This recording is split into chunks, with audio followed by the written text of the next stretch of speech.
infección de vías urinarias. ¿Y eso por qué? Porque todo este componente, toda esta orina, ¿qué cosa es lo que tiene?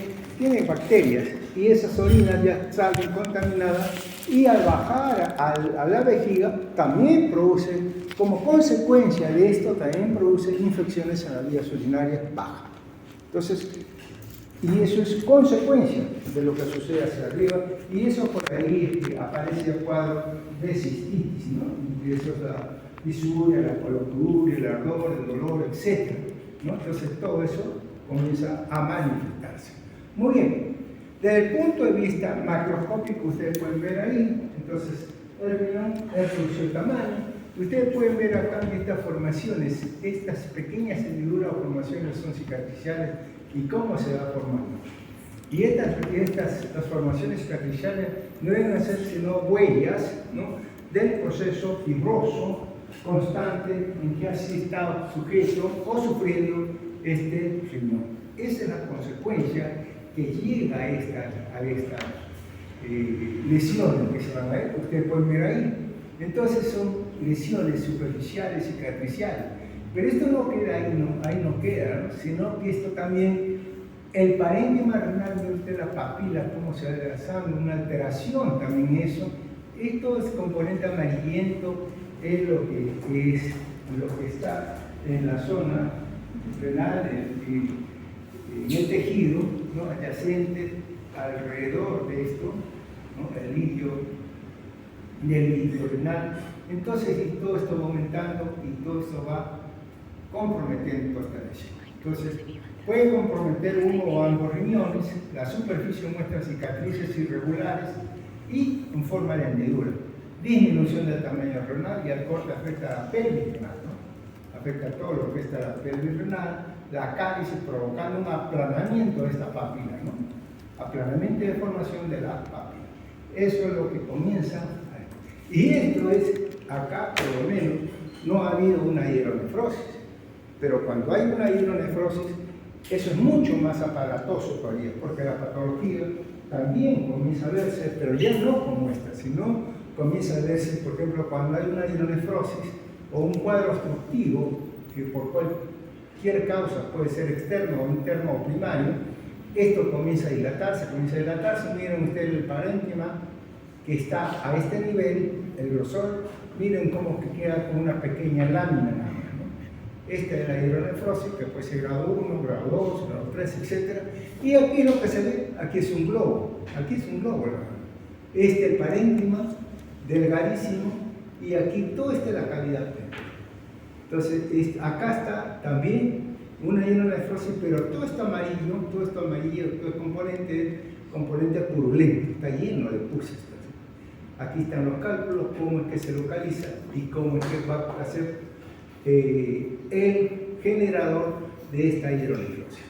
Es importante a veces porque estos pacientes, muchas veces, aquellos que sufren de cálculo renal, de litiasis renal, entonces siempre es bueno que se hagan unos exámenes, siempre es bueno también porque a veces uno puede eliminar los cálculos pequeños, ¿no?, de 9 milímetros, 10 milímetros puede eliminar, pero aquellos cálculos que a veces pueden ser de 11, 12 milímetros o 13, eso ya pueden provocar cuadros obstructivos, que muchas veces hace que el médico sugiera una litotripsia, o sea, una demolición o de repente intervención quirúrgica para eliminar estos cálculos de acuerdo al tamaño y de acuerdo a su implantación, ¿no? Porque estos calculitos pueden quedarse a este nivel o puede bajar, y puede bajar pues al uréter, a la vejiga, ¿no? Entonces ahí, y en ese baje, en ese trayecto, es lo que despierta el dolor, el exquisito dolor, ¿no? Que no sé si alguien ha sufrido un dolor oncológico renal, que nunca lo sufro porque, bueno, ya lo que hemos padecido, yo tengo mi fábrica de cálculos renales, así que no me preocupa, pero sí, eso es que uno conozca muchas veces, que dicen que este dolor es muy parecido al dolor de parto, muy parecido. Entonces imagínense la intensidad, claro que ahora las chicas ya, o las señoras ya no dan parto natural, muy poco, ¿no? Más de porcentaje bastante elevado, no me atrevo a decir porcentaje, pero todos son casi por cesárea, ¿no? Muy bien, Entonces seguimos con esta. Desde el punto de vista histológico, nosotros vamos a ver entonces de la parte interna hacia la parte externa. ¿Qué cosa es lo que sucede con este riñoncito? Primero vamos a ver la parte piélica o de la pelvis renal. Y luego vamos a ver toda esta la parte piélica, la parte interna, y luego vamos a ver el parénquima renal. ¿Qué cosa es lo que sucede en estos tipos de lesiones? Esto corresponde pues a la pared de la pelvis renal. Es una pared bastante delgada, donde aquí vemos que está revestida el epitelio superficial urotelial. Todo esto está recubierto con un urotelio, ¿no? Este urotelio, por debajo tenemos la lámina propia. Esta es la muscular de la mucosa. Perdón, la muscular propia es esta. Entonces, este de acá tenemos también un acúmulo linfoide y todos estos puntitos que se ven son infiltrados inflamatorios agudos y crónicos. A mayor aumento lo vamos a ver así. Entonces, a mayor aumento, miren ustedes el epitelio. En algunas áreas ya comienzan a desprenderse, comienzan a ver pequeñas zonas erosivas, ¿no? Por eso es áreas erosivas del epitelio urinario con un denso infiltrado inflamatorio crónico y acúmulo linfóide. Entonces, eso es la primera característica que se pueden ver a nivel de la pelvis, ¿no? Pielitis, ¿no? Si esto fuese solamente en la pelvis localizada, nada más una pielitis crónica. Ahora, ¿qué va a pasar a nivel del parénquima renal? Ahí ustedes tienen parénquima renal. ¿Y qué cosa es lo que veo en parénquima renal? Todo esto que ven aquí, todos estos espacios son túbulos. Túbulos renales, todos estos son túbulos. Nos llama la atención que vemos túbulos, que estos túbulos son bien bonitos, son ovoideos o son redonditos, ¿no? Pero acá los tenemos un poco irregulares. Y lo curioso también es que nos llama la atención que entre túbulo y túbulo hay gran cantidad de este tejido con un poquito más rojito, que no viene a ser sino tejido fibroso. Entonces miren ustedes cómo es que está separando por un lado tejido fibroso. A esto es lo que se llama una fibrosis intersticial. Fibrosis intersticial, lo que vemos primero que nos llama la atención. Otra cosa que nos llama la atención también es estos puntitos negritos, y todo es componente inflamatorio crónico generalmente. Entonces, fibrosis intersticial, infiltrado inflamatorio crónico, y si es positivo, crónico y agudo, con fibrosis intersticial, ¿no? Infiltrado inflamatorio crónico y agudo con fibrosis intersticial. Otra cosa que nos llama la atención también estos túbulos. Algunos túbulos son pequeñitos, ¿no? Algunos, miren ustedes, este es un túbulo muy bonito, así debe ser todo, pero todos acá, chiquitos, pequeños, medianos, un poquito más grandecitos. Estos túbulos esta fibrosis comienza a rodear y comienza pues a disminuir en su función, hacer que disminuya su función. Entonces se llama una atrofia tubular. Atrofia tubular. Ahora, aquí mismo vemos que dentro de la luz de este túbulo hay un material medio rosado, ¿no? Muy parecido a ese material coloide que se encuentra en la glándula tiroides. Por eso se le llama esto atrofia tubular con tiroidización. Entonces tenemos acá, infiltrado inflamatorio crónico agudo con fibrosis intersticial, o si quieren fibrosis intersticial con infiltrado inflamatorio crónico agudo. Atrofia tubular con tiroidización. Atrofia tubular con tiroidización. ¿Qué más vemos ahí? ¿Qué otra cosa más vamos a ver? Entonces vamos a ver también a nivel de los vasos sanguíneos. Miren ustedes acá este vaso, un engrosamiento de la pared de los vasos sanguíneos, engrosamiento y disminución del lumen.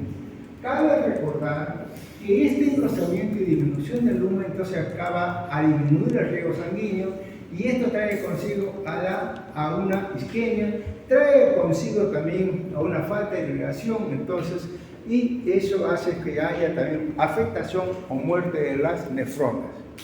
Se comienza a producir entonces todo este cuadro de fibrosis. ¿Qué más vemos ahí? Entonces, además del infiltrado inflamatorio, que es bastante notorio, que estos vasos que están comprometidos, vamos a tener también que esto no tan solo afecta ahí, sino afecta también a los glomérulos. Lo miren ustedes, este glomérulo un poco dilatado, no hay el espacio de Boltzmann, acá no existe y está muy vascularizado. Sin embargo, acá esto se comienza a hialinizar y todos estos penachos glomerulares comienzan a desaparecer.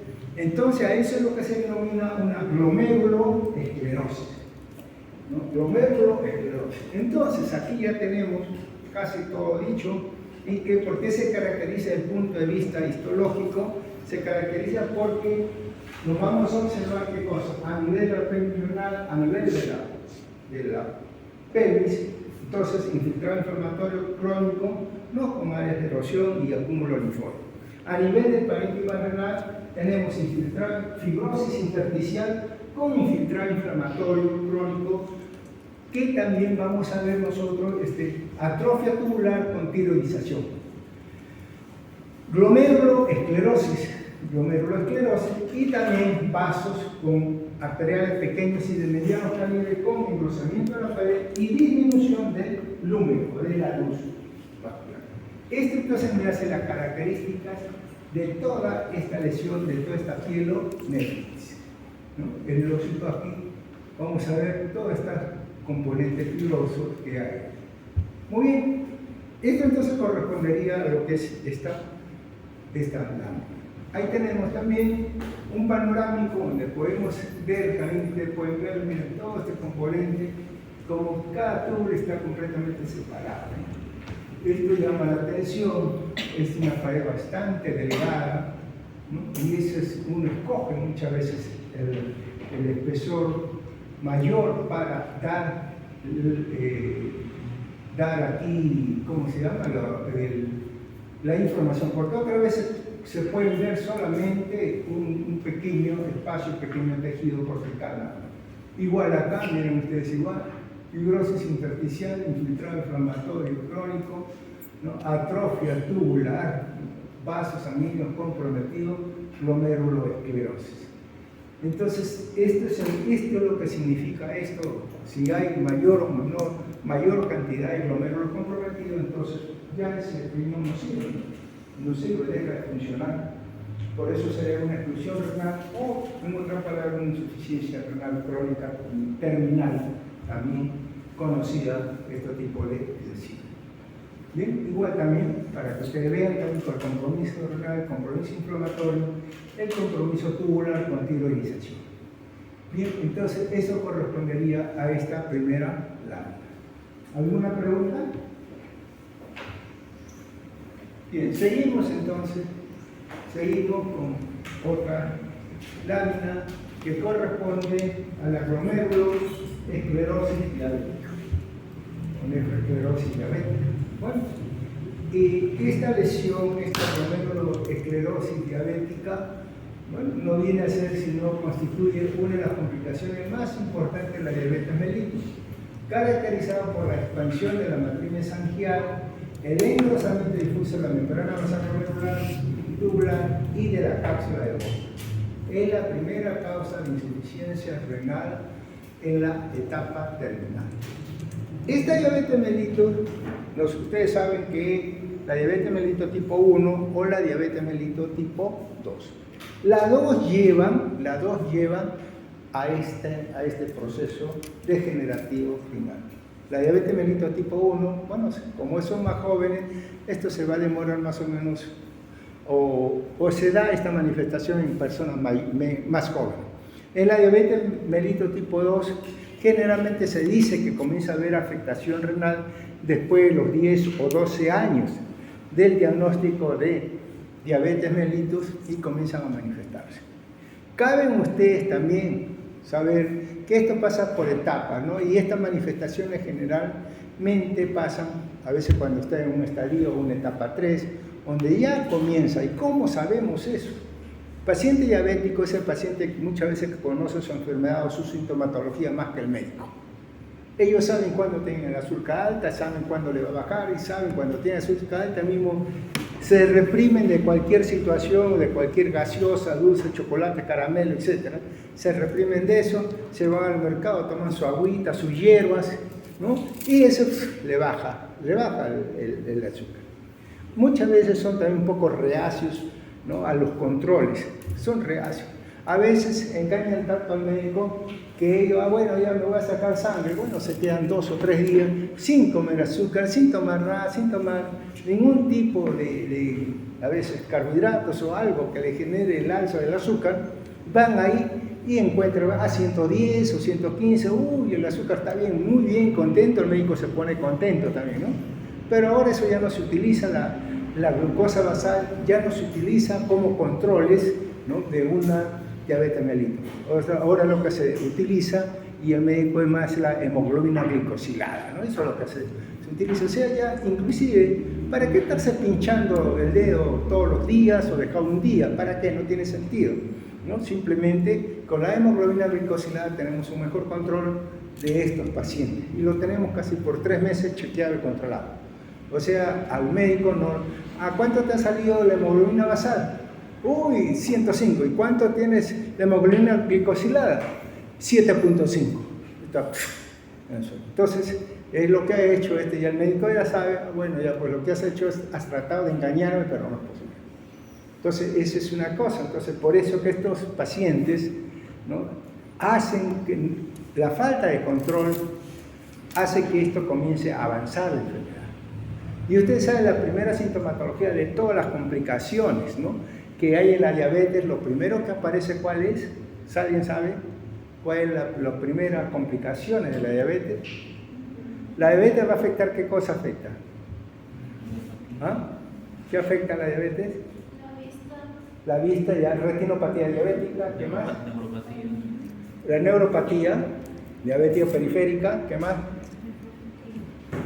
El corazón, con la hipertensión arterial, ¿qué más? ¿No? El riñón también, ¿no? La glomerulopatía diabética. Ahora, dentro de esta patología, lo primero que aparece acá, lo primero que aparece es la neuropatía diabética.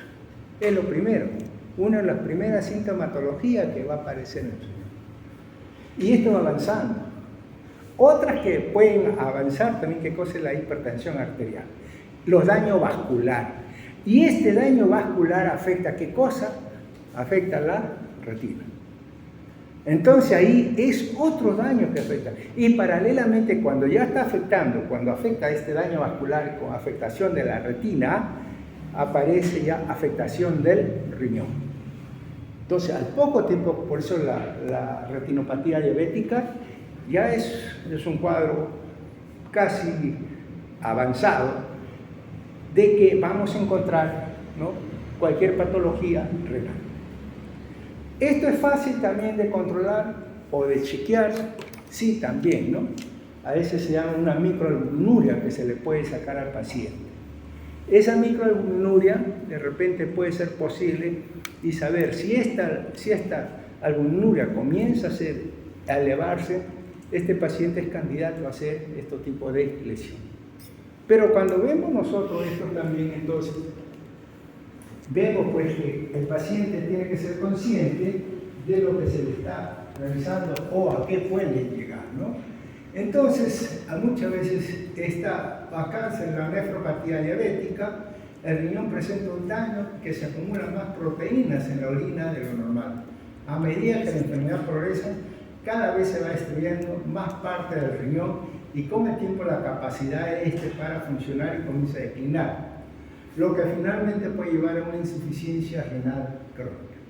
¿Y qué cosa es lo que ocasiona esto? Entonces, cuando hay el daño vascular, por eso se dice algunas veces la hipertensión arterial, y vamos a ver la nefropatía o la angionefrosis, que vamos a ver más en la próxima lámina, también dice, ¿qué cosa es? ¿Por qué? Porque la diabetes está muy asociada a la hipertensión arterial, al daño vascular. ¿Y ese daño vascular qué puede ocasionar? El daño vascular va a ocasionar una serie de lesiones, alteraciones glomerulares, lesiones isquémicas. Y esta lesión isquémica es muy parecido, me va a traer fibrosis, me va a traer atrofia tubular, me va a traer también atrofia tubular con tiroidización, me va a traer alteraciones de los vasos sanguíneos. Un cuadro parenquimal muy similar a lo que se ve a lo que se ve en la pielonefritis. Pero aquí el daño primordial no lo vamos a ver lo que pasa en el parénquima, sino el daño primordial se va a ver en el glomérulo. Ahí donde comenzamos a ver en el glomérulo.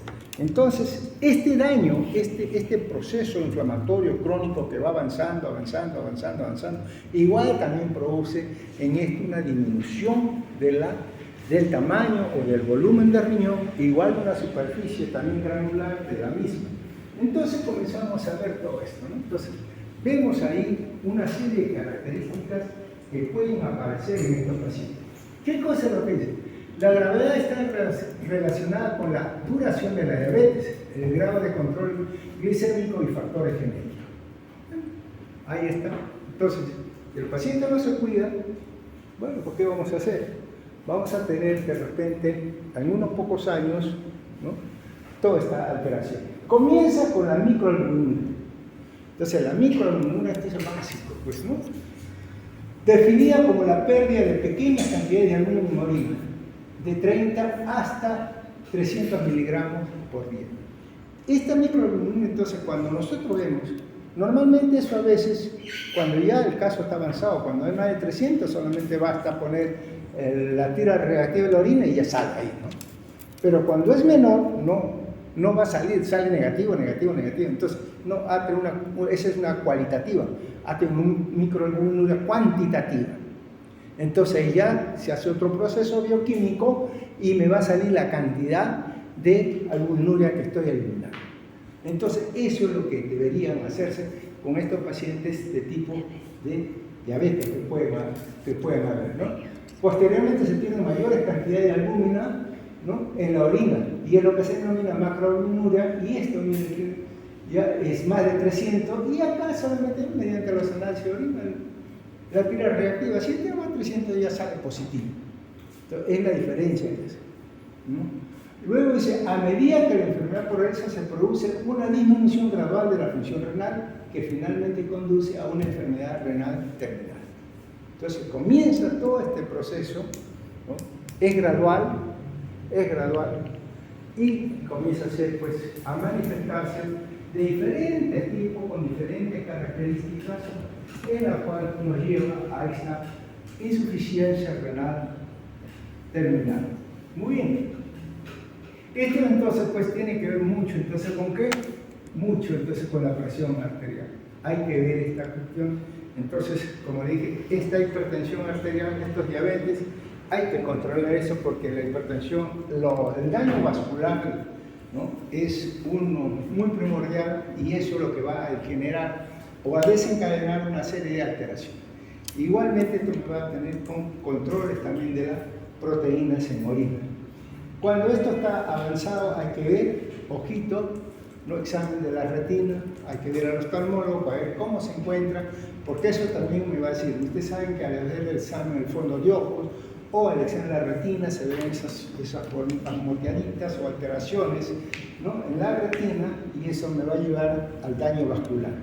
Y eso se puede asociar tranquilamente a lo que sucede en el riñón. Cuando ya comienza a haber alteraciones de edema, de repente un síndrome nefrótico que pueda ya asociarse a todos estos tipos de lesiones. Cuando ya el daño está avanzado, bueno, ¿qué vamos a hacer? Entonces el paciente ya está con su insuficiencia renal y lo único que nos queda es llevarlo al nefrólogo para que el nefrólogo, ¿no?, y le hagan una limpieza de todas estas sustancias tóxicas que están en la sangre y para que pueda subsistir. Muy bien. El riñón entonces pequeñito, miren ustedes acá, este es un riñón trasplantado, el tamaño en comparación con esto acá, ¿no? El riñón a veces comienza a disminuir, un riñón que puede medir 13, 14 centímetros, 13 centímetros, ¿no? Esto puede llegar a medir muchas veces a 5 o 6 centímetros que puede medir este riñón. Entonces, y la superficie bastante granular, la consistencia también es aumentada por la fibrosis que va a presentar. Entonces, disminución del tamaño renal con una consistencia incrementada y con una superficie granular. Eso es macroscópicamente cómo se va a encontrar este tipo de riñón. Desde el punto de vista microscópico, ¿qué cosa es lo que nos va a llamar la atención acá? Aquí entonces vamos a encontrar primeramente todo lo que es el daño glomerular. Habíamos dicho que este de aquí había tres características importantes que van a suceder en estos cambios patológicos o histológicos, que es la proliferación mesangial, o sea, hay un incremento del intersticio mesangial, ¿no? Luego tenemos también que es un engrosamiento de la membrana basal glomerular y alteración de la cápsula, ¿no? De la cápsula, de toda la superficie del glomérulo, ¿no? Entonces, ahí tenemos esas tres alteraciones principales que nosotros vamos a ver. Entonces, en la primera que habíamos dicho que es un incremento del mesangio. Este incremento del mesangio, a veces todo esto se comienza a proliferar, todos esos son componentes mesangiales que comienzan a incrementarse en los glomérulos y dañar todo eso. Y acá también tenemos unos vasitos pequeñitos que son, ¿no?, un engrosamiento de la membrana basal glomerular. Este mesangio se va a disponer en dos tipos, o sea, se va a presentar su proliferación o de mesangio. Algunos se ponen en formas lobulares, como pequeños lobulillos, ¿no?, que se van así. Esa es una. O sea, cuando se pone de manera lobular, se le llama que la lesión o la enfermedad Kienster-Wilson. Es lo primero que vamos a ver. Y la otra, que comienza a tapar toda esta proliferación, comienza a comprometer todo el glomérulo. Entonces, se denomina como si fuese una proliferación mesangial difusa. Proliferación mesangial difusa. Quiero que vean este vasito, también es otra de las alteraciones que vamos a encontrar dentro de esta lesión. Esta es la cápsula de Goldman, el espacio de Goldman existe acá. Y en esta cápsula de Goldman también puede haber una proliferación hialina, ¿no?, que puede comprometer toda el espacio de Goldman, ¿no?, o puede comprometer en forma parcial nada más esta lesión. Entonces ahí lo tenemos: engrosamiento uniforme y difuso de la membrana basal glomerular, expansión de la matriz que invade la luz capilar, que puede ser difusa o nodular, ¿no? Entonces, lesiones nodulares que se denominan lesiones de Kienster-Wilson, cuando es una lesión nodularcita nada más, Kienster-Wilson. Y otra lesión que es difusa también. Luego tenemos una microaneurisma en los capilares glomerulares, hialinosis vascular. Entonces, miren ustedes acá, este engrosamiento de la pared es lo que se denomina una hialinosis vascular o arteriosclerosis hialina. Depósitos de lipohialinos supraendotheliales presentes en el penacho glomerular. Esto a este nivel.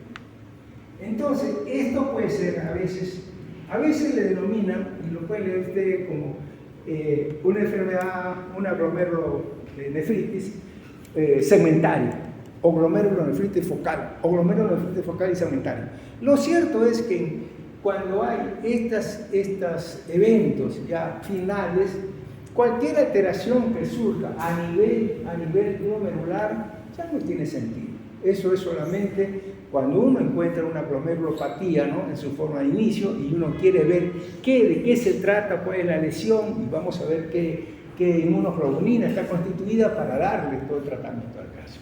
Pero cuando es esta, igual, porque estos casos también ustedes lo van a ver en la pielonefritis crónica, cualquier afección, cualquier fibrosis también de la que se van a dar a nivel glomerular. Ya no tiene sentido, no tienes ni siquiera razón para clasificar.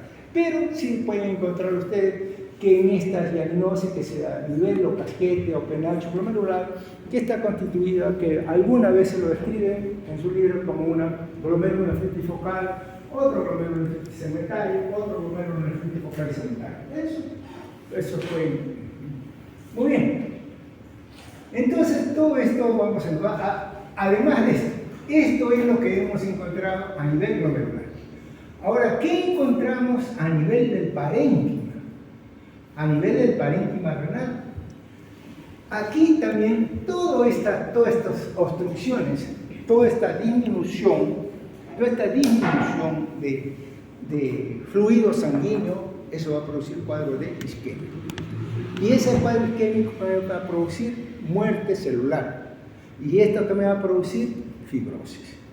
Entonces, ¿qué vamos a encontrar? Fibrosis intersticial, ¿no? ¿Qué más vamos a encontrar también? Entonces, infiltrado inflamatorio crónico, atrofia tubular. Esta fibrosis intersticial, ¿qué me puede traer consigo? La atrofia tubular. También puede encontrar. ¿Qué más va a atrofia tubular? Con tiroidización e infiltrado inflamatorio crónico. Son muy similares a lo que habíamos visto en la pielonefritis. Esas son las características entonces que vamos a ver nosotros. Ahí ustedes pueden ver, ¿no? Entonces, cómo es el desafío, cómo es que compromete a todo el glomérulo. Y estas formaciones, ¿no? Mira, lobulitos. La enfermedad de quién está el hueso. Muy bien. Este es un panorámico, no es muy posible verlo a esta altura, pero ya nos permite también todas estas alteraciones en la pared que vamos a encontrar a este nivel, ¿no? Este es un panorámico de esta lesión. ¿Dónde lo vamos a ver? De repente acá un poco mejor. Miren ustedes el espacio de Goldman, bastante distendido acá también, pero acá miren ustedes acá, todo este casquete que se forma a nivel periglomerular, ¿no? Igual acá, igual también. Entonces, ¿de qué gana tener un espacio de Goldman? Claro, acá tenemos que todo está completamente comprometido. Y acá también tenemos eso. Bien, por otro lado, atrofia tubular y fibrosis. Muy bien, qué bonita es esta foto, miren ustedes acá, esta disposición lobular y un hueso, ¿no? Con componentes también vasculares que se van a dar a nivel de esta lesión. Esto pues afecta a toda esta pared glomerular. Muy bien, eso entonces correspondería a lo que es esta lesión. Bien, ¿alguna pregunta hasta ahí? Bien, vamos a ver ahora entonces el carcinoma transicional de vejiga. A veces ustedes lo pueden encontrar como carcinoma urotelial. El epitelio urotelial o epitelio transicional lo vamos a encontrar en todo lo que es la pelvis renal, en todo lo que es el riñoncito, en la pelvis renal, todo eso está tapizado por urotelio. El uréter está tapizado también por urotelio. Todo el uréter está tapizado por urotelio. La vejiga también está tapizada por urotelio. El tercio proximal de la uretra, también está tapizado por urotelio. Entonces, el carcinoma urotelial lo puedo uroteliar sin fijar localización, lo puedo encontrar a nivel de la pelvis, a nivel del uréter, a nivel de la vejiga y a nivel de la uretra. Todos esos son carcinomas transicionales porque en todo esto hay epitelio urotelial. Lo que nos toca a nosotros entonces a describir en estos ahora es el carcinoma urotelial o carcinoma de células transicionales de vejiga. Sabemos nosotros que la vejiga está constituida por un epitelio. Y este epitelio transicional o epitelio urotelial, ¿no? Esto está constituido, esta vejiga tiene de 7 a 8 capas. 7 a 8 capas tiene de célula de lo que constituye. Por debajo de este epitelio urotelial tenemos a la lámina propia, de un espacio o tejido conectivo. En algunos le llaman a veces la submucosa, ¿no? Algunos, bueno, pero se denomina lámina propia, aunque en algunos se le denomina o lo denominan como la submucosa. Luego tenemos acá, más abajo, la muscular propia o el músculo detrusor. Entonces aquí tenemos la mucosa, aquí tenemos la muscular propia, el músculo detrusor. Todo esto es el músculo de extrusión. Y hacia afuera ya tenemos el tejido que puede ser adventicia o de repente tejido adiposo perivesical, de acuerdo a la localización donde estén o donde se tome la imagen, ¿no? Entonces esto correspondería. Muy bien, este carcinoma transicional de vejiga tiene una serie de factores que pueden originar esta lesión. Y dentro de estos factores tenemos, como siempre, el tabaco. El tabaco se dice que se puede considerar la principal causa conocida del cáncer de vejiga. Se estima que en torno al 50% de todos los casos diagnosticados son por su causa el tabaco. Y el tabaco también es así, es tan importante también esto, porque este cáncer de vejiga, cuando hablemos de esto, este cáncer de vejiga puede, dentro histológicamente, puede ser de bajo grado o de alto grado. Algunos lo describen, bueno, de G1, grado 1, bien diferenciado, G2 o grado 2, moderadamente diferenciado, y G3, ¿no? G3 o grado 3, pobremente diferenciado, ¿no? Y el tabaco se ha hecho hasta estudios en pacientes que tienen un carcinoma de células transicionales de alto grado o G3, muchos de ellos, hasta en un 50% y un poquito más, están asociados al tabaco. Están asociados al tabaco. Entonces, por eso de ahí la importancia del tabaco en la influencia de estos cánceres. También hay otros factores condicionantes que pueden dar origen también a esta neoplasia maligna. Dentro de ellas tenemos también algunos químicos, como son las aminas aromáticas, los hidrocarburos clorados, hidrocarburos aromáticos policíclicos, ¿no? A veces está la benzidina y derivados industriales como el triptofano. También pueden ser posibles que puedan dar origen, o son factores, ¿no?, que dan origen a esta lesión. Por otro lado, son lesiones, también parásitos como la esquistosomiasis urinaria. Entonces eso también se puede dar. Generalmente este parásito se encuentra, o sea, es más frecuente este tipo de lesión a veces en la zona de Egipto o en la zona africana. Ahí es donde más se encuentra, ¿no? Otro factor importante se dice que es la edad. A veces también influye en forma negativa o como un factor importante que puede desencadenar este tipo de lesión. Infecciones crónicas igual, y algunos medicamentos también que puedan dar origen a esta lesión. Muy bien, son generalmente los principales factores de riesgo que pueden estar asociados a este tipo de lesiones. La sintomatología, la principal sintomatología es la hematuria. Esa es la principal sintomatología que puede presentar todo paciente muchas veces. Ahora, la hematuria algunas veces puede ser microscópica, en la cual el paciente no se da cuenta de esta lesión, no se da cuenta de esto. Y otras veces macroscópica, ahí recién ya corre. Pero cuando se presenta una hematuria macroscópica, ya el caso está un poco avanzado. El crecimiento también ya está un poco avanzado. Y entonces comienza a aparecer otras sintomatologías asociadas ya a esta hematuria macroscópica, como qué cosas son, muchas veces son cuadros asociados a gasicitis, por ejemplo, ¿no? Esos cuadros asociados a veces puede ser disuria, polatiuria, dolor en el bajo vientre, malestar general. Algunas veces, cuando estos casos ya dan metástasis o casos más avanzados, baja de peso también, ¿no? Pero el cuadro sintomático, entonces siempre hay que tener en cuenta, ¿no? Entonces a veces, cuando usted le ve un paciente con hematuria, tienen que buscar cáncer. Tienen que buscar cáncer, ya sea en la vejiga o ya sea en el riñón, porque curiosamente también en el riñón, ¿no?, también puede debutar con hematuria, ¿no?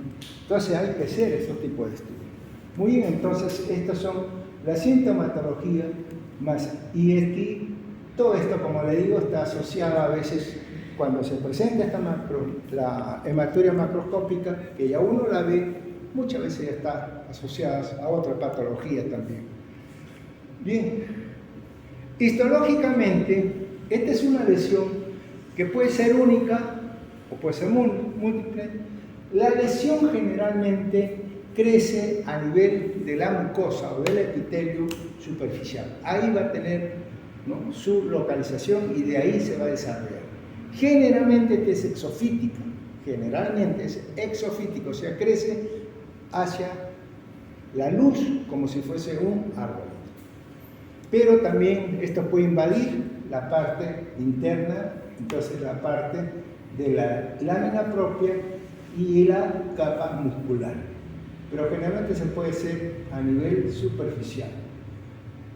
Y este crecimiento puede ser único o variable. Y esto sirve muchas veces, la infiltración de la pared sirve para catalogarlo, muchas grado 1, grado 2, grado 3, etc. Se puede catalogar de acuerdo al crecimiento.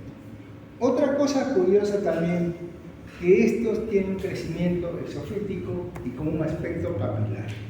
Ahí podemos tener entonces macroscópicamente, ¿no?, que puede ser una masa tumoral únicas o múltiples de crecimiento exofítico, ¿no?, y que algunas veces pueden tener área de congestión, área de hemorragia también y necrosis.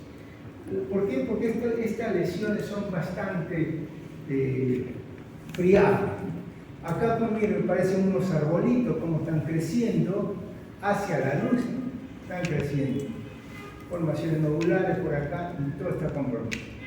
Esto puede comprometer también cuando comienza a infiltrar, puede comprometer la pared de la mucosa y llegar pues a la capa muscular. Entonces son masas musculares únicas o múltiples con crecimiento, muchas veces de aspecto papilar, ¿no?, que puede presentar área de necrosis y hemorragia. Y el compromiso también puede ser infiltrativo, ¿no? Cuando es infiltrativo es porque ya compromete la pared vesical. Muy bien. Desde el punto de vista histológico, que es lo que vamos a ver, pueden verlo, este es el epitelio y cómo crece hacia la luz. Yo le voy a dictar más lo que interesa, porque si no, ¿por qué? Porque aquí la presentación histológica generalmente es papilar. Puede tener también un patrón histológico sólido, puede ser quístico, puede ser glandular, ¿no?, puede ser infiltrativo, etc. Entonces hay unas características múltiples y que a nosotros, lo único que me interesa a mí, que esto, miren ustedes, es un crecimiento exofítico y de aspecto papilar. Esto es el grado también. El grado puede variar, puede ser de bajo grado, puede ser de alto grado, puede variar eso. Entonces vamos a ver qué cosa es lo que podemos nosotros rescatar en forma uniforme para todos ustedes. Y miren ustedes acá, miren cómo crece esta papilita, parece un dedito, el dedo gordo por acá. Esta zona rojita es el eje vascular y eso es lo que me va a decir que esto es un crecimiento papilar. Grupo de células tumorales por un lado, grupo de células tumorales por otro lado, igual acá. Esto significaría el grado no tiene nada que ver, no quiero tampoco variar por el grado, simplemente nosotros lo que le podríamos decir a esto, miren ustedes, la celularidad. Entonces, ¿qué cosa es? Una proliferación de células transicionales malignas, ¿no? Proliferación de células transicionales malignas con crecimiento papilar. Ahí está la papila, este es el eje vascular, grupo de células por ahí y grupo de células por ahí. Es uno de crecimiento papilar. Muy bien. Puede ser de grado, puede ser de bajo grado o de alto grado. Bajo grado, o sea, bajo grado, grado intermedio o de alto grado. También puede ser eso.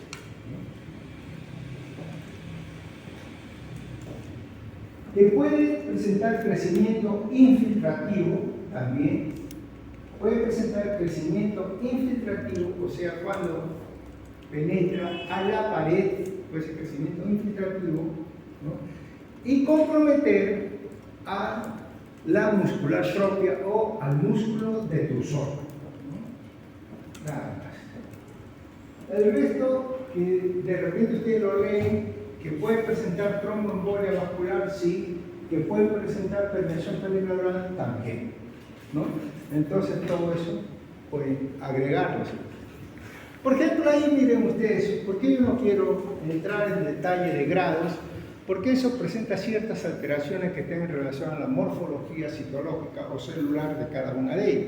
Por ejemplo, acá ustedes pueden ver en una celulita bien dibujadita, y se dibuja todo el margen o todo el citoplasma de esta célula, se dibuja.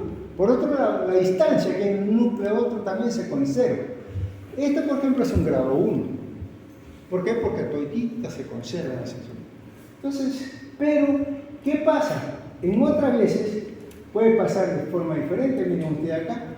La célula ya aumenta y la proliferación también, aquí ya no son redonditas, sino que se juntan unas a otras y hay que ver la pipa. Entonces ya puede ser un grado 2 o puede ser un grado 3. Por eso que no quiero entrar en ningún tipo de detalle, simplemente para que lo sepan, ¿no? El grado 1, 2 o 3 depende de la atipicidad nuclear, la proliferación celular y la atipicidad nuclear y la mitosis también. Eso es lo que significa, si es que hay en el Perú, nada más, ¿no? Entonces todo está en relación a las características histológicas, citológicas que presentan. Muy bien, este es un panorámico donde nos demuestra muy bien que estas celulitas pues son de crecimiento exofítico, de aspecto patrón arquitectural papilar, ¿no? Que puede ser de bajo grado o alto grado, ¿no? Y que puede ser de crecimiento infiltrativo y comprometer también al músculo del cursor o a la muscular propia. Muy bien, se puede tener tromboembolia, puede tener tromboembolia linfovascular o puede tener también permeación perineural. Muy bien, igual también lo vemos ahí otra vez, esta misma lesión, este crecimiento, y aquí da un aspecto medio sólido por acá, ¿no? Todos son crecimientos, imagínense, isofítico y aspecto papilar. Igual también están los ejes vasculares, miren ustedes, ¿no? Y células por un lado y células por otro lado. Esto es una papila, acá está igual, papilitas, acá hay otra más, otra papila, que se juntan por un lado y se juntan por otro lado, es posible, ¿no? Porque eso es crecimiento de esto es así. Muy bien, ¿alguna pregunta? ¿Alguna pregunta? Nada. Bien. Entonces vamos a entrar ahora con la nefroangioesclerosis.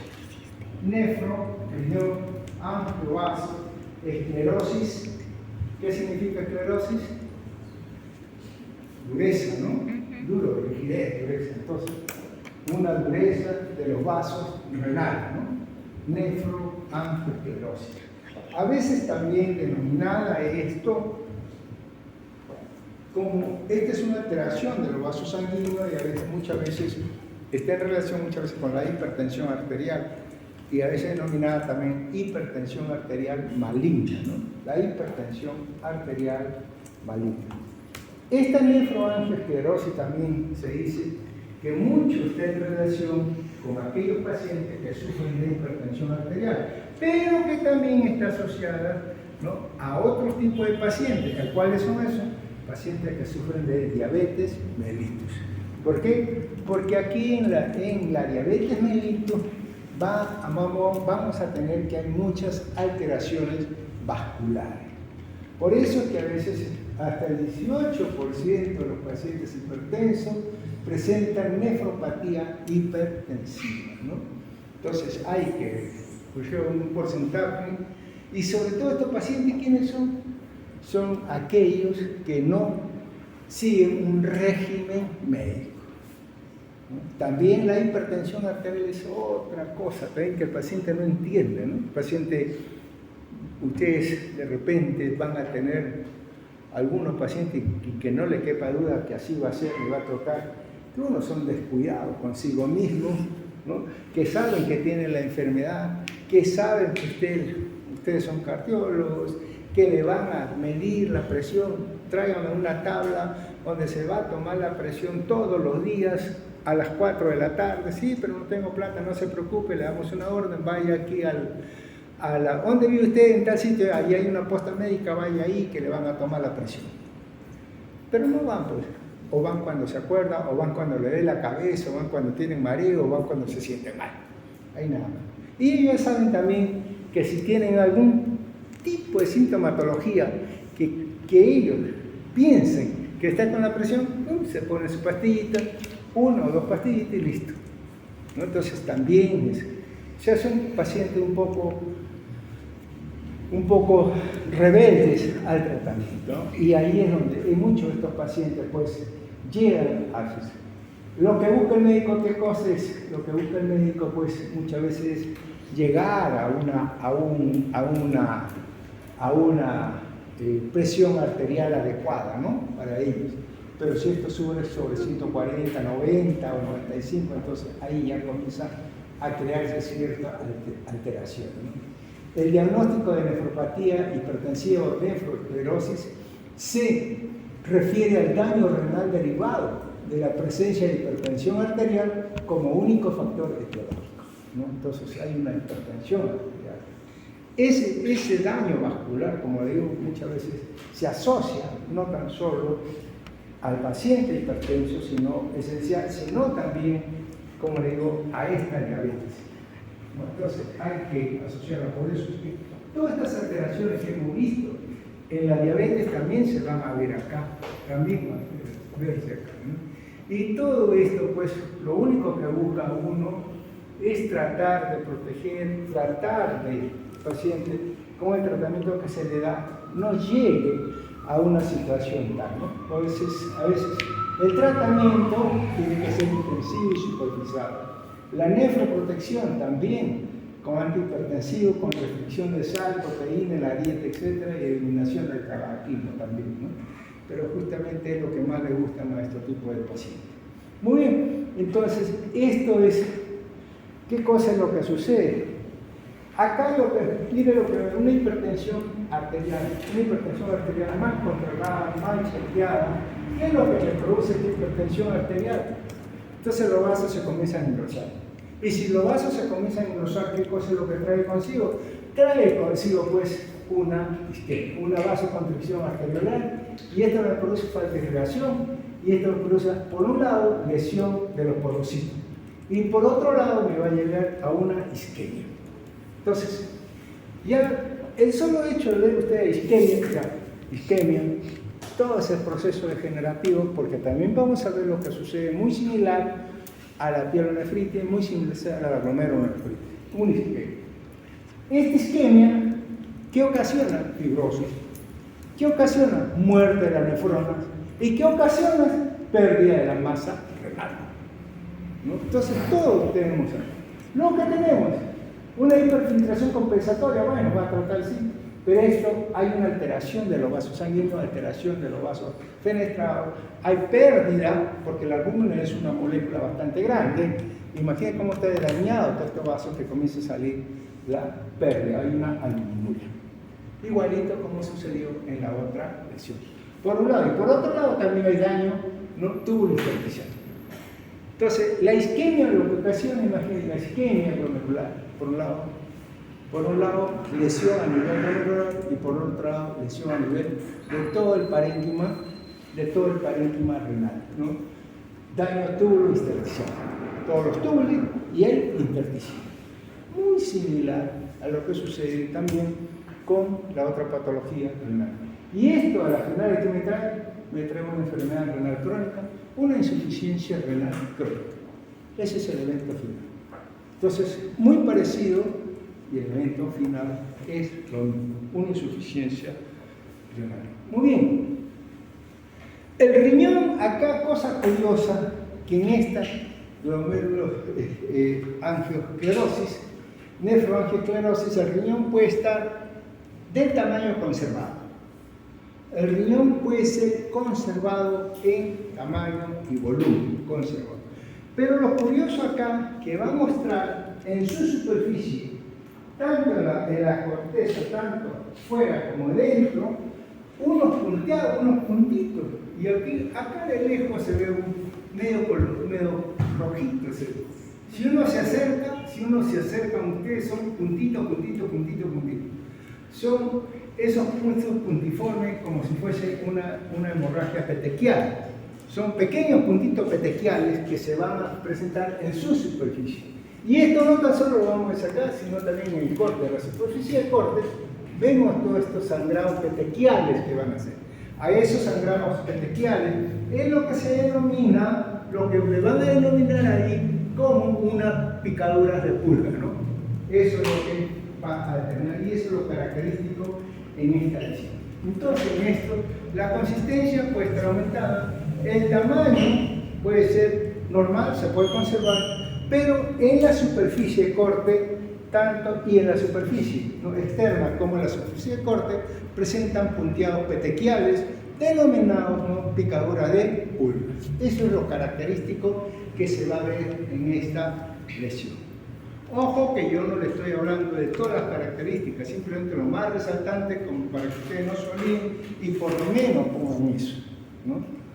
Muy bien. Desde el punto de vista histológico, ¿qué cosa es lo que nosotros vamos a ver desde el punto de vista histológico? Aquí sí hay una serie de características que están en relación a todas las alteraciones. Vamos a ver que algunas veces pueden ver unos cambios tempranos u otras veces puede haber unos cambios tardíos. Eso es lo más curioso que puede haber. A veces, como en toda patología, a veces la sintomatología varía, en algunos se da antes, en otros después, en algunos se manifiesta, en otros no se manifiesta inmediatamente. Y dentro de eso, los cambios histológicos tempranos, engrosamiento de la íntima por tejido conectivo mixoide y una reducción del lumen. O sea, la íntima se comienza a engrosar. Y si la íntima se engrosa, entonces, ¿qué va a pasar? Como el fluido sanguíneo comienza a disminuir, comienza a haber foco de isquemia, ¿no? Eso es otro. Y otros cambios que puede haber cicatrización y engrosamiento concéntrico de la pared vascular. Ajá. Entonces, cicatrización y engrosamiento concéntrico toda la pared vascular, ¿no? Por células miointimales y depósito de material tipo membrana o capa de cebolla. Esos son en los casos ya más avanzados, donde todos estos vasos, y esto es característico porque cuando nosotros vemos estas características histológicas vasculares en tela de cebolla, para nosotros la asociamos como hipertensión arterial maligna. Muy bien, entonces, pero en sí, ¿qué cosa es lo que vamos a encontrar? Histológicamente, ¿por qué se va a caracterizar entonces esto? O presentar una necrosis fibrinoide de las arteriolas. Las arteriolas, entonces los vasitos pequeñitos, ahí es donde vamos a encontrar una necrosis fibrinoide. Fibrina en la pared arteriolar. Eso es lo que llama la atención. Y eso es lo que se llama necrosis fibrinoide. Engrosamiento de la íntima y reducción de la luz. También vamos a encontrar esa lesión. Hiperplasia e hipertrofia de la mioíntima que se asocia con la hipertensión arterial grave aguda o persistente. Otra cosa, arteriolitis hiperplásica. Arteriolitis, ¿no? Entonces, comienza a haber una inflamación de la pared, ¿no? Arteriolitis hiperplásica, ¿no? Entonces comienza a incrementarse de la capa concéntrica de colágeno y eso es lo que va a formar esta piel de cebolla. Arteriolitis necrosante, necrosis fibrinoide de las arteriolas aferentes, igual lo que sucede en la lesión que hemos visto. Glomerulitis necrosante, arrugas y colapso de las paredes capilares y pequeñas formaciones de media. Bien, entonces son cambios que se van a dar a nivel de los glomérulos que también pueden llegar a afectarse, ¿no? Ya como le digo, la afectación glomerular se puede dar de cualquier manera, pero aquí lo que nos llama la atención, lo que nos tiene que llamar la atención es muchas veces esa hiperplasia debido a la capa concéntrica de colágeno y que le da una morfología de piel de cebolla. ¿Qué otra cosa tengo que buscar acá? Una necrosis fibrinoide de las arteriolas. ¿Qué otra cosa tengo que buscar acá? Engrosamiento de la íntima y reducción de la luz. Entonces, eso es clásico lo que tengo que ver en este tipo de lesiones. Miren ustedes acá, engrosamiento de la íntima, y acá este vasito, como esa luz comienza a disminuir, ¿no? Eso es característico de lo que sucede en nuestra lesión. Pero no olvidemos también el parénquima, no olvidemos parénquima porque acá vemos filtrado inflamatorio, veo también entonces fibrosis intersticial, también veo acá, ¿no? Entonces eso no olvidemos que también sucede lo que sucede en las otras patologías anteriores. Miren acá cómo se ve, miren este engrosamiento, ¿no? Miren esta disminución de la luz. Entonces todo esto pues dice, entonces ¿qué me trae consigo? Ni hablar pues alguna isquemia, ¿no? Pero no tan solo puede pasar eso, sino también se puede ver estas lesiones. Acá hay otra, una hiperplasia, miren ustedes, acá hay la mioíntima, ¿no? Y esta, ¿qué forma le van a dar en todas esas lesiones que se van a ver? Entonces lo vamos a ver de esta manera. Entonces, ya se bajó la pinta. Ahí está, ahí lo tienen ustedes, vamos a ver acá. Sí. Ahí tienen ustedes, miren ustedes, a ese aumento, ¿cómo es? Ponemos B, esto es. Bien, si nosotros vemos esto, a mayor aumento, ahí lo podemos ver. ¿Cómo es? ¿No? Unas fibras en formas concéntricas o en formas espiraladas que se van a dar, que le dan un aspecto de tela de cebolla. Sí, bonito, cuando ustedes han cortado una cebolla, los igualitos se ven. Por eso se le llama una disposición en tela de cebolla. Muy bien. Y cosa curiosa, ¿no? Acá la luz se conserva. En cambio, en el otro, acá hay un engrosamiento de la íntima, en la cual la luz disminuye. Bien. ¿Preguntas? Ok. Entonces ya hemos hablado entonces de una pielonefritis, infección de vías urinarias alta. Ahora nos toca hablar de una cistitis o infección de las vías urinarias bajas, ¿no? Ese es también bastante frecuente, ¿no? En esta infección de vías urinarias bajas.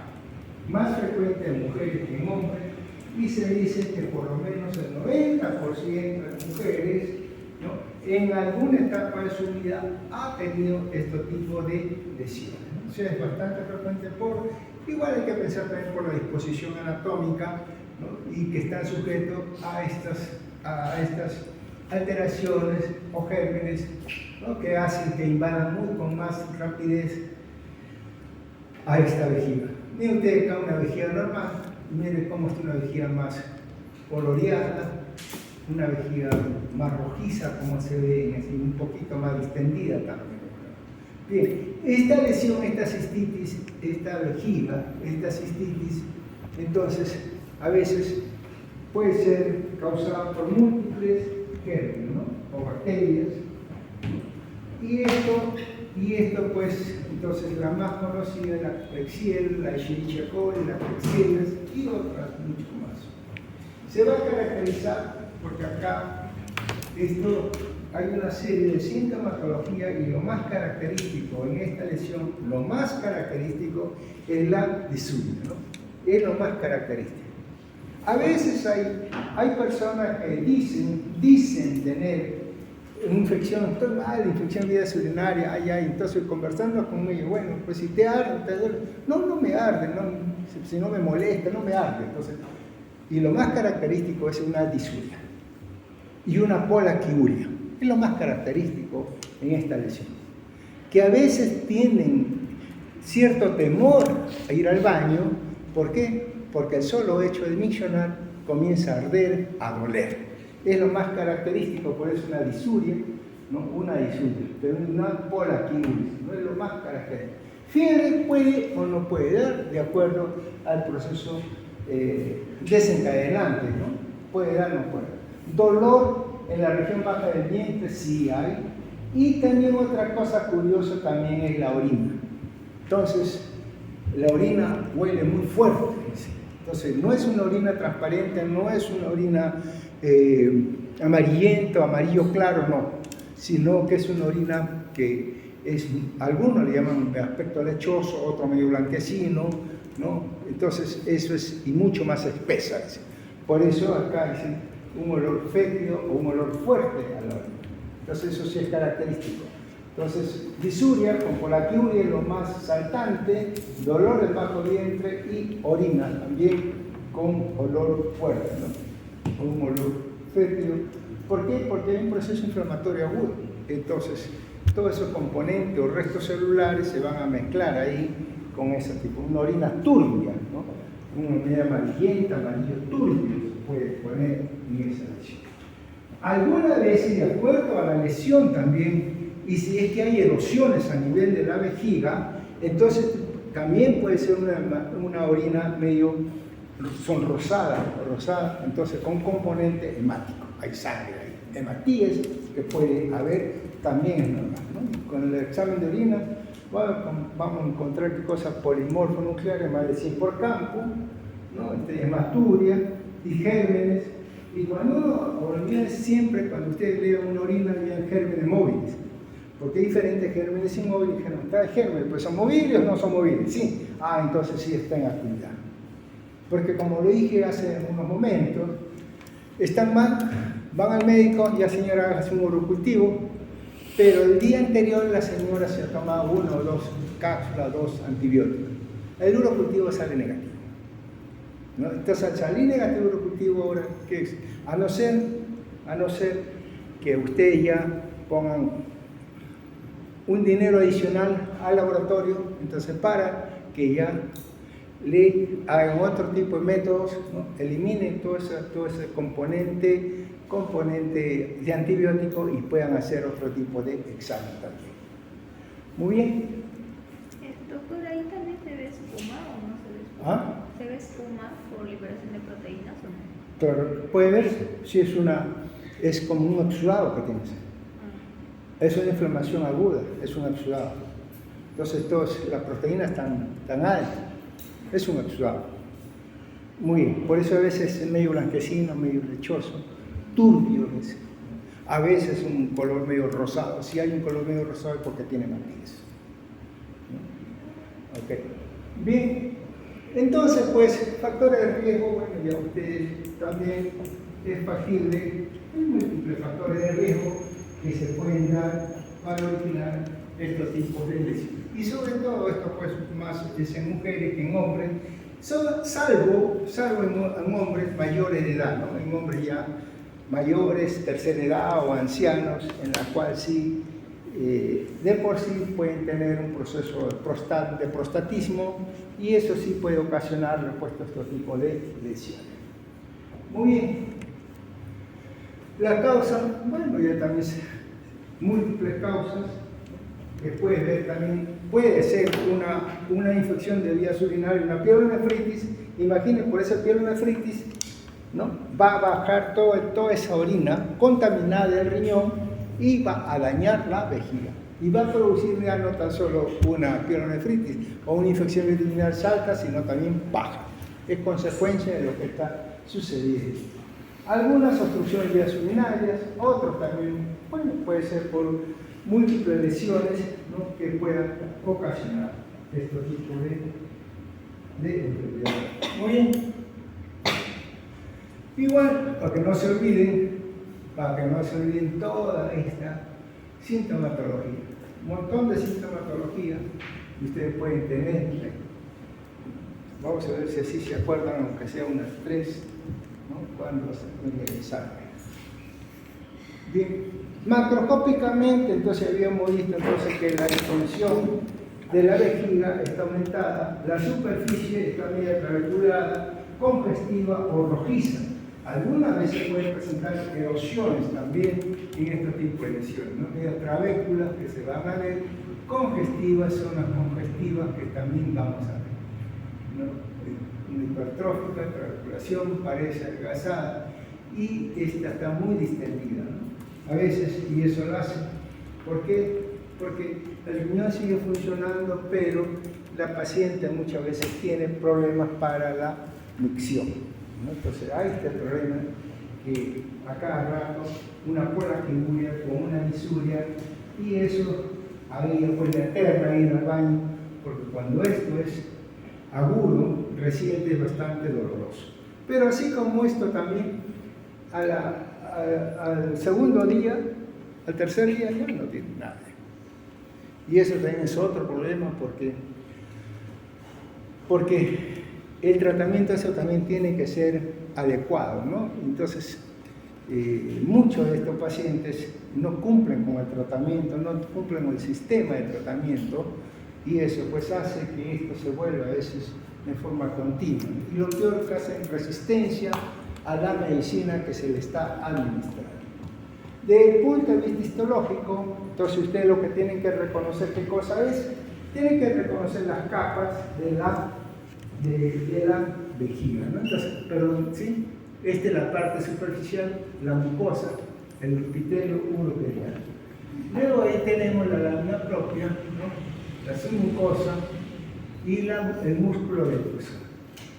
Este proceso inflamatorio superficial puede quedarse aquí también en la superficie, pero también puede comprometer y puede llegar también hasta la capa muscular, dependiendo también de la lesión.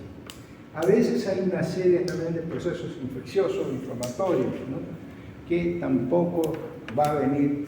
Ahorita no vale la pena conversar con ellos, de ello, ¿no? Pero sí se puede presentar. Este es el uroterio, este es la lámina propia, y todos estos puntitos son componentes inflamatorios. El grado de inflamación depende también del proceso y depende también si que esto ya ha sido o no ha sido ya curado, ¿no? Aquí ustedes pueden ver entonces el epitelio, miren, el epitelio transicional con infiltrado de leve a moderado, infiltrado inflamatorio agudo y crónico. Sin embargo, en la fotografía de abajo, miren el epitelio ha desaparecido. Entonces hay zonas erosionadas, ¿no? Cuando se da esta lesión aguda, puede haber una erosión del epitelio superficial. Al haber esta erosión del epitelio superficial, muchas veces desaparece esta capa, queda solamente la parte superficial, y en esto aquí son los componentes inflamatorios y la congestión vascular que va a tener. Esta congestión vascular, y al no tener esta capa protectora, esto sale la sangre hacia el órgano. Por eso se puede haber una hematuria por esta zona erosiva. Entonces acá hay zona erosiva o zona ulcerada, una erosión, ¿no? Por esta pérdida del epitelio, congestión vascular e infiltrado inflamatorio agudo y crónico que vamos a ver a nivel de la lámina propia. Bien, otras veces aquí nos acercamos, está el epitelio, ¿no? Y aquí tenemos el infiltrado inflamatorio. Ya la cosa está cambiando, un poquito de edema a lo mejor, pero el componente inflamatorio comienza a bajar. Una cistitis crónica. Esta cistitis crónica uno la puede catalogar leve, moderada, severa. Cistitis crónica erosiva o no erosiva también, ¿no? De acuerdo al cuadro que presente, al cuadro histológico que podamos nosotros observar. Pero generalmente casi nunca los médicos o los urólogos van a tomar una muestra de vejiga por un cuadro inflamatorio, ¿no? Casi nunca se ve eso. Sin embargo, eso, cuando ya lo operan, entonces ahí sí podemos nosotros ver estos cuadros de cistitis que hay en paralela a todo lo que hay este tipo de lesiones. Muy bien. Pregunta de cistitis. Nada. Vamos a pasar entonces al carcinoma de las células renales. El carcinoma renal, ¿no? Entonces, tenemos nosotros que el riñón también puede presentar lesiones benignas, puede presentar lesiones malignas. Dentro de lesiones tumorales, entonces la más frecuente es el carcinoma de las células renales, células claras. Entre el 80 y 85% de las neoplasias malignas del riñón corresponde a un tumor de células claras. También se puede presentar el carcinoma de células claras de tipo papilar o el cromófobo, que también es una neoplasia maligna. No tanto así el oncocitoma, si bien es cierto que se puede presentar, pero el oncocitoma es una neoplasia benigna, no es una neoplasia maligna, ¿no? Entonces, habíamos visto, entonces tenemos todo este carcinoma, aquí tenemos carcinoma de células transicionales que se presenta hasta en un 10%, ¿no? Entonces, es más o menos personalmente cómo va en el porcentaje de presentación de una y otra. No hay que olvidar también que el carcinoma de células renales es una neoplasia que se puede dar generalmente o se va a dar después de los 54 años, ¿no? Después de los, puede ser 57, 60 años, ahí comienza a aparecer este carcinoma de células renales. Lo más característico que es un carcinoma de células claras que vamos a ver en estos tipos de lesiones. Muy bien, este entonces más se va a dar en gente adulta entonces y también más frecuentes en hombres que en mujeres. Dentro de los factores etiogénicos y patogénicos que pueden ocasionar este tipo de lesión, también lo tenemos que podría ser, y aquí también tenemos como la primera causa de un factor neoplásico, puede ser el tabaco. Igual que en la vejiga, igual que en el pulmón, igual que en el estómago, igual que en el esófago, igual que en el cuello uterino, aquí también no se queda atrás. Y el tabaco también puede provocar o puede ser un factor importante en esta lesión. También tenemos acá la obesidad y la hipertensión arterial, que también se asocian mucho a esta lesión, ¿no? Algunas veces, si hemos dicho que esto aparece más de los 50 y tantos años de edad, entonces esta lesión puede aparecer también en gente joven, puede aparecer gente alrededor de los 40 años de edad. Es raro que se vea a esta edad, pero puede aparecer. Cuando aparece esto en gente joven, entonces uno de inmediato hace otros estudios, porque puede haber factores genéticos asociados a esto, sobre todo los factores genéticos que pueden ser la enfermedad de von Hippel-Lindau, ¿no? Entonces ahí puede ser, o también que puede tener una esclerosis tuberosa, que también puede estar asociados en estos tipos de neoplasia. Entonces hay que ver en gente joven, hay que ver y discernir y descartar que no hay un componente genético en estos tipos de lesiones que pueda haber en esto, ¿no? Entonces también se puede dar a veces otras sustancias químicas como el cadmio que también pueden dar lugar a estos tipos de lesión. Muy bien. Decíamos que más del 80-85% de todo esto corresponde a carcinoma de células claras, carcinoma renal de células claras. Tampoco vamos a hablar acá nosotros porque hay una serie de patrón, carcinoma renal, papilar, carcinoma renal. Dentro de las células claras también hay una variante, es una variante de carcinoma. Solamente vamos a dedicar a carcinoma de células claras en sí y punto, nada más. El cuadro clínico, ¿qué es lo que se va a presentar más? También, entonces, generalmente se va a presentar hematuria. También debuta acá con hematuria. También debuta con una cosa, sensación de masa muscular. Una masa muscular palpable algunas veces de acuerdo al tamaño y desarrollo del tumor. Y si estos casos son avanzados, entonces puede haber una baja de peso también. Cosa curiosa con esto, a veces, ¿por qué no se diagnostica el carcinoma de células renales en su estadio temprano o inicial? No se diagnostica porque cuando se está iniciando la lesión, esto no da mayor sintomatología, no da. Entonces, esto puede ser a nivel intraparenquimal, porque estos tumores células renales se va a originar a nivel de los túbulos renales. Ahí se origina esta lesión. Y puede crecer, de repente tener 1 centímetro, 2 centímetros, 3 centímetros, 4 centímetros, y no llama la atención. Y sigue creciendo. ¿Cuándo comienza a crecer? Cuando ya comienza el tumor a desarrollarse más, y es un tumor muy vascularizado. Y porque ser un tumor muy vascularizado puede provocar entonces estos sangrados a la orina, que puede ser en un inicio microscópico o puede ser más tarde macroscópico. Y de repente esto crece, y por eso le digo, hay la hematuria, sensación de masa tumoral. Algunos pacientes delgados que le pueden dar dolor a nivel del flanco afectado. Puede ser flanco derecho o izquierdo, un dolor ahí, o a nivel de la fosa renal afectada, también puede manifestarse este dolor. Baja de peso también se puede dar. Entonces hay una baja de peso inexplicable en estos pacientes y hay que echarse a buscar.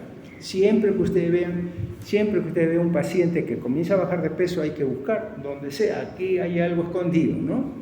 Por cualquier lado. Entonces, y sobre todo cuando no hay causa aparente, hay que echárselo.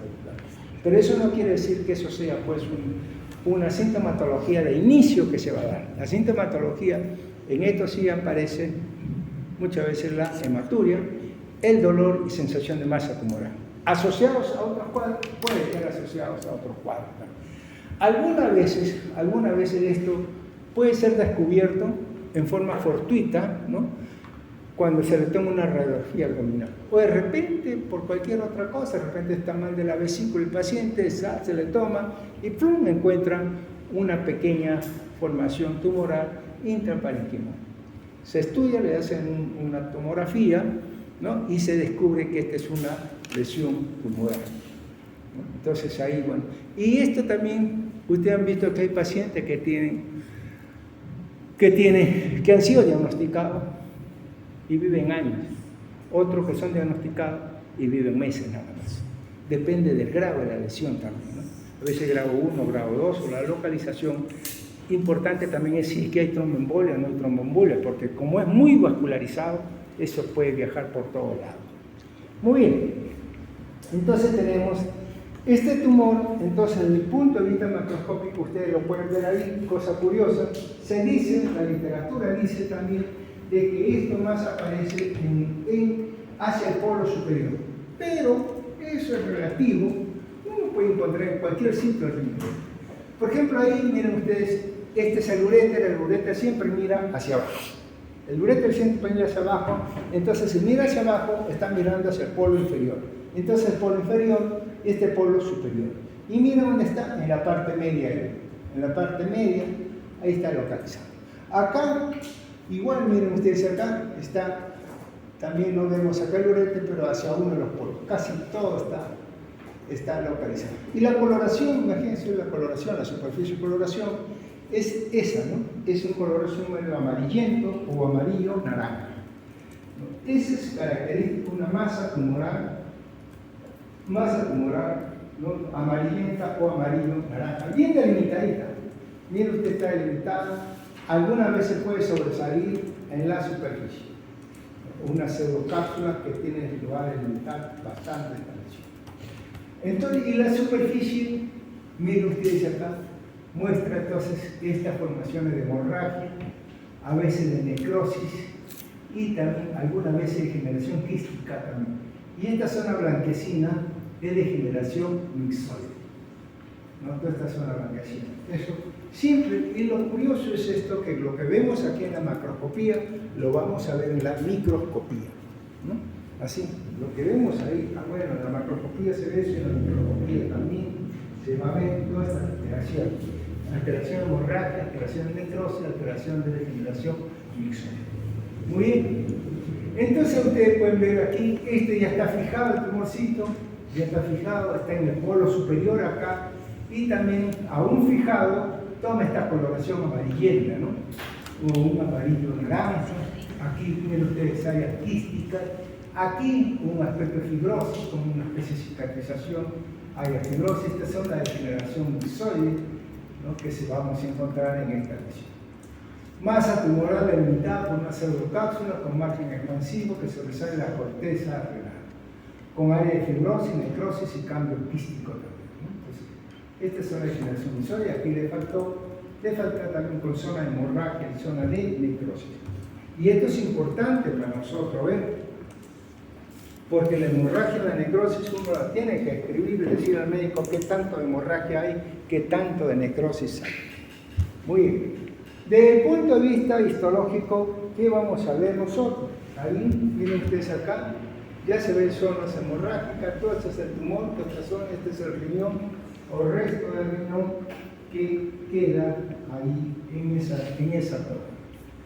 Esta es la parte renal, esta es la pseudocápsula, y aquí está el tumor, ¿no? Como le digo, este es un aspecto sólido, lo que se ve ahí. Pero eso no quiere decir que sean todos los riñones o todos los tumores renales son así como esto, no. Simplemente este es el ejemplo que se le ha traído para ustedes, ¿no? Y acá vemos nosotros todo esto. Miren ustedes grupito de células, grupito de células, grupito de células, todos son grupos de células claras, ¿no? Y estas células claras, porque en un inicio, cuando nosotros veíamos la superficie del corte era amarillo, y amarillo era por el componente lipídico que estaba dentro del citoplasma, pero este ha desaparecido por los procesos de alcoholes, ¿no?, de solutos y solventes. Entonces se disgregan todos esos componentes lipídicos y quedan como un hueco, y esto le da el aspecto de células claras. Forma unos pequeños nidos, y estos espacios que ustedes ven es el estroma, es un estroma vascular. Y así lo vamos a ver, entonces ahí se ve mucho mejor estos espacios. Entonces son grupos o nidos de islas de células claras, ¿no?, malignas, ¿no?, separadas por un fino tabique fibrovascular o un fino estroma fibrovascular. Ahí lo que se ve, muy vascularizados. Entonces aquí es lo que comprendo. No vamos a hablar del grado. También puede que acá otra vez comience el grado 1, grado 2, grado 3, ¿no? Entonces no vamos a hablar de esto. Hablar de eso significaría que yo les tengo que explicar a ustedes cuándo es grado 1, por qué es grado 2 y por qué es grado 3, ¿no? Y eso no está aquí. Entonces, simplemente mencionaremos que estos son grupos o nidos de células claras malignas separados por ello por un fino estroma fibrovascular. Las células neoplásicas pueden ser de grado 1, grado 2 o grado 3. ¿Puede presentar tromboembolia? Sí, puede presentar. Bien, con áreas de hemorragia, áreas de necrosis y áreas de degeneración mixótica. Entonces, ahí ya tienen toda la descripción suficiente. El resto, nada. Lo más importante, nidos o grupos de células no claras, malignas, separadas por un estroma fibrovascular o un fino estroma fibrovascular, que puede ser grado 1 o de alto grado, grado 1, grado 2 o grado 3 o de alto grado o grado. Áreas de hemorragia, áreas de necrosis y degeneración mixótica. ¿Listo? Esa es toda la descripción.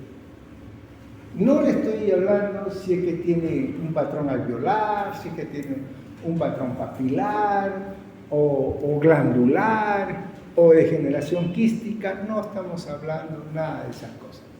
Simplemente lo más simple y lo básico que ustedes tienen que saber. Ya en su teoría ustedes saben los patrones histológicos que pueda presentar esta lesión, sí.